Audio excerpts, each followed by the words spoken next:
Hi, everybody. Dr. Nikita Vizniak here with the amazing. Dr. Catherine Chung. And today we are going to be going through the Mediterranean diet. So let me just get a screen Mhm. share going here for everyone, walking through it. Of course, this information all comes from our nutrition text, where Dr. Chung is a major contributor to it. 3 easy steps to feeling better. You can do it. We can We can help. help. All right. Eating for optimal health. So, Mediterranean diet, probably one of the most researched diets out there. Mhm. Just got to find myself onto it here. Once this screen share thing drops out of my way. There we go. Mediterranean diet, page 64. All right. So, Dr. Chung, what do we have to get for the Mediterranean diet? The Mediterranean diet is pretty much as low inflammatory as you can get, and that's why it works so well for the cardiovascular diseases and also Alzheimer's. Essentially, what you're looking for is very, very forward in fresh fruit and veg, Mhm. and then you're lower on the red meats and the eggs. Now, I say lower because it's not like you have to completely eliminate it if Mhm. you don't want to. As you can see in the section on the diet down on the top left corner there, eggs is 0 to 4 servings per week, 0 to 3 for red meats, and 0 to 2 for glasses of red wine, or 0 to 1 for women. So it can range, and it really just depends on what you value and what you want in your diet. So I love this diet because it's more lifestyle based, Mhm. and you can really tailor it based on how you want to eat naturally rather than very prescriptive. Yeah, excellent. And I think that's one really good point to bring up too. Even the name Mediterranean diet is referring to areas like Spain, Greece, France, southern Italy that are all based around the Mediterranean Ocean or Mediterranean Sea or ocean, I forget. But regardless, Yep. yeah, okay. But regardless, what you are looking at here is a diet that has stood the test of time. It has been used for thousands upon thousands of years with local whole foods people are eating, right?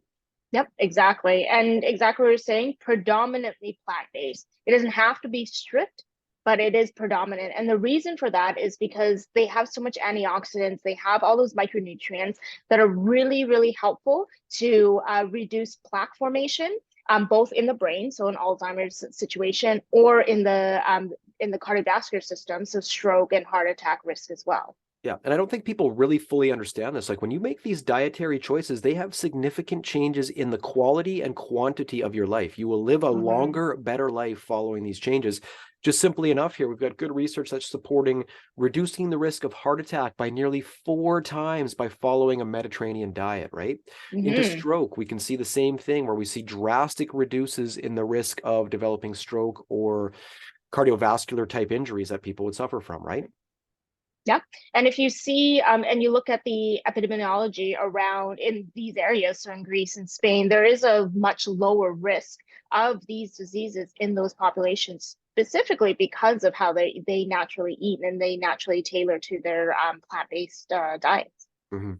And even for Alzheimer's here, looking at this, or diabetes type 3, as you'll sometimes see it called as well, when we're looking at this, again, drastic reduction in age of onset, so delaying the age of onset and progression of the condition as well through Alzheimer's, right? So, Yeah, exactly. And a lot of patients or practitioners are just like, okay, well, what else? Like these are very long-term benefits, but how can I talk to my patients and in terms of motivating them to maintain this diet? Like what are things that they can look for and see physically and symptomatically that can help with that, right? And that's where we're looking at lab levels, improved blood lipids, you have lower blood sugar levels, or they're way more controlled. You're not having any spikes. mhm. If you're doing their blood pressure in visit, you can see that over time it is starting to reduce. And then something super simple and easy is that they might start losing some weight and they'll Nice. start feeling a lot more vital. Like they'll feel more energized and they're like, oh, I'm waking up and I'm not as tired as I used to be, or I can actually sustain running with my kids for a longer period of time, right? So those are kind of very easy markers that we can highlight for our patients to be Mhm. like, this is why we want to continue on this type of lifestyle. Yeah, We'll say. excellent. And I think there are some risks, but I think the benefits far outweigh the risks. But if you look at some of the risks here, of course, you're looking at if you're having a high seafood, fish choice of foods here, you can be looking at potentially higher levels of mercury inside of that food, but I think that's pretty minimal compared to all the other benefits that somebody would be getting. And also it's the quality and the size of the fish that you're eating as well, right? So if you go Mhm. salmon and smaller, they tend to have less mercury in them because they're not prey driven, Yeah. versus a tuna and above, they're usually predators, right? So then they will have higher mercury levels just because they're eating other fish that also have Yeah. mercury in them. And that's a basic rule that people should understand. We get bioaccumulation as you go further up the food chain, basically. And unfortunately for us, humans are near the top of the food chain in a lot of these cycles, and we often will have high bioaccumulation of different toxins in our bodies. Yep, But the exactly. Mediterranean diet can lower a lot of your risks with that, especially if you maintain plant-based, avoid the pesticides and everything else that are associated with it.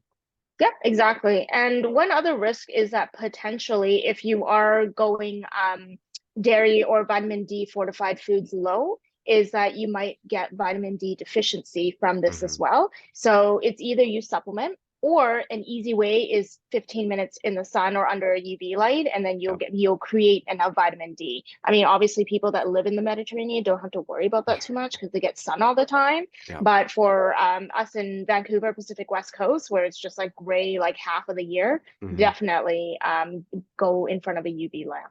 Yeah. All right. So here we have just a quick summary of this diet, what a plate might look like. Okay. You're looking at Mhm. half starchy vegetables and fruit, a quarter lean organic proteins, and a quarter whole grains or starchy vegetables. And what are we trying to avoid here, Dr. Chung? Trying to avoid a lot of or over excess of animal proteins and unsaturated fats Excellent. or Yeah. saturated fats. Yeah. Yeah. And I think one thing that we should maybe talk about that's clear on this as well, and it comes from the Blue Zone studies when we're looking at longevity and good lifestyle choices.